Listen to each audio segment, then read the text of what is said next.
अस्सलाम वालेकुम नाज़रीन, तव्हां ॾिसी रहिया आहियो पारस न्यूज़। शामिल कयूं था सिजावल मां Altaf Pathan ji report. Deputy commissioner Sujawal Irfan Salam ऐं circle officer anti corruption Sujawal Bahadur Mangsi ji सरबराही में बॉयज़ हाई स्कूल सिजावल खां पतन नाके ताईं करप्शन ख़िलाफ़ रैली कढी वई, जंहिंमें रेवेन्यू, तइलीम, सिहत, लोकल गवर्नमेंट ऐं ॿियनि मुख़्तलिफ़ खातनि जे अमलदारनि ऐं अमले, मुख़्तलिफ़ समाजी तंज़ीमनि जे अॻुवाननि ऐं मुख़्तलिफ़ शोबनि सां तालुक़ रखंदड़ माण्हुनि शिरकत कई।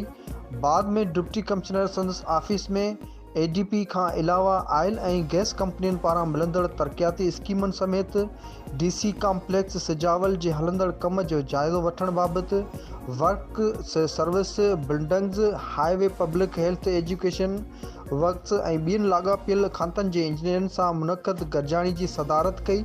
उन मौक़े ते समूरनि वास्तेदारनि खातनि जे इंजीनियरनि ऐं अमलदारनि पारां डिप्टी कमिश्नर खे ज़िले में हलंदड़ ऐं नए स्कीम बाबति तफ़सीली ब्रीफिंग पिणु ॾिनी वई।